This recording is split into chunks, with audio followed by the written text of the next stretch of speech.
Number 5, my brother, fear of failure. Always coming up with the reasons you can't do something instead of asking yourself how you can do something.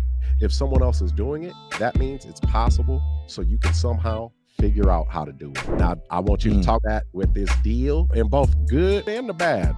That fire right here, man. Today, we about that life. So here's the thing, y'all. With this deal, you got to consider, again, we're the support. We're the pillars of this thing to make sure we hold it up. We can get not just the client, but help get Contessa to the finish line. I had some hard conversations. I had some hard conversations, with Contessa through this, because I think about my own situation, my own experience in life, and what I can offer her in the time of turned into a mini crisis for her. And this is why. If any of you have had this happen, like, this is the point where the teacher says, raise your hand, okay?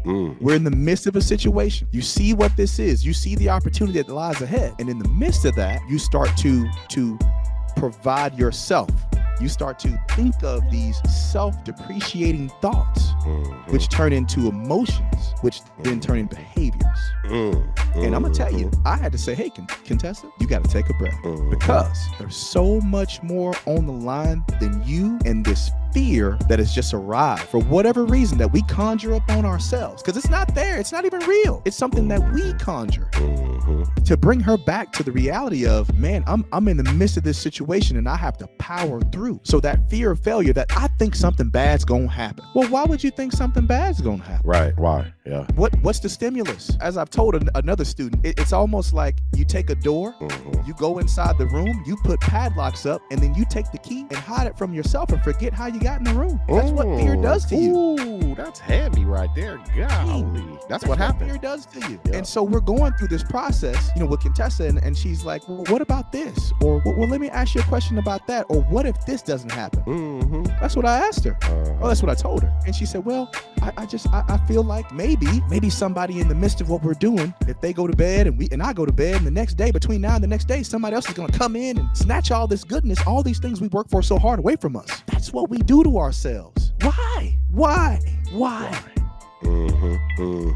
This is why, y'all. It's because we haven't stopped. Are we more afraid of the fear versus the success that lies ahead? Which would you rather have? And when things get tough, when we feel like our thoughts or our conversation or our physical abilities or our skill level is inadequate, is that we have to be able to get through it. And it's not I wake up one day and I'm superhumanly understanding of how to do it. It's an everyday process. Every time you get that thought in your brain. Yes, Gene. Every time you feel that thought, you got to replace it with something that's positive. You got to replace it with the good. You have to consider where you are. You have to be thankful and considerate of your situation. I had to do this for about a day and a half with Contessa because she was fighting those demons, man. She was fighting those demons. Yeah, we all have them because they were implanted in us. Like, the system is set up for us to be fearful, to live a life of fear. Oh, if I quit this freaking job that I hate, I'm not going to get this paycheck, and then I'm not going to be able to pay my bills. That's fear, right? I mean, it's just everything. If I raise my hand in class and I don't have the right answer to this question, people are going to laugh at me. That's fear, right? That's why we don't sit in a circle. It was set up for us to be fearful. Now, I was baffled with Contessa there for a moment, because I'm like, well, shit, if she this scared after we got them to agree, how the hell did she muster up the strength to knock on the door and stand there and talk to them and get them to agree to move forward with the process, right? So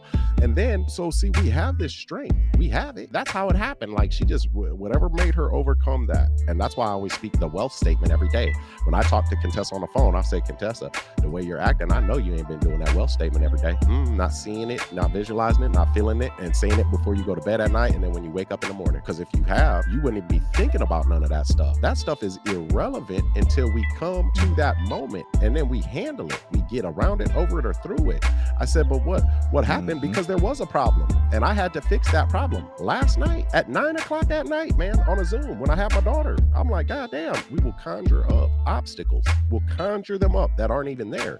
So, but what I love about it, I don't mind a good obstacle, man. I don't even give a fuck, really. Excuse my language. I don't. I'm like, shit, what's up? What I love about this is that we were here to be able to assist Contessa to get over that finish line. Because a lot of people will start something and get halfway there and then let that fear grab them and take them back. And it's the law of entropy, all right? And that's a law in nature, okay? So that's nature's law, that anything left to itself will lean towards chaos. lean towards disorder. That's just like if there's a weed in the garden and you wait a couple of days to pick that weed. Well, those couple of days that you waited, when you go back to pick that weed, well, now that garden's going to be damn near overtaken with weeds, right? It was left to itself. Well, then it's going to go towards disorder. Now, if you would have picked that weed out of that garden immediately and tossed it out, well, in a couple of days, you ain't going to be tripping about no weeds. Ain't going to be no weeds there. You might see one more and you grab that one and get it out the way, right? So, because if we're not actively, and that's how our mind works, if we are actively killing those weeds and getting rid of those bad thoughts, that's what the weeds are, the negative thoughts. If we're not actively doing it, well, then our mind will be overtaken by negative thoughts. Our mind will be overtaken with negative thoughts. And I know that that's what's happening with this challenge group, unfortunately. So that's what we're here to help, because we have something that we have to do. We are revolutionizing real estate. That's why we're here on a Saturday. Me and Jerry got some shit we got to do. And that's just revolutionizing real estate. So we've got to help y'all to understand that we can control that. We can overpower that, but we've got to have that help there. So that's what I loved about the situation. Yeah, those obstacles came up, but we were here to assist her.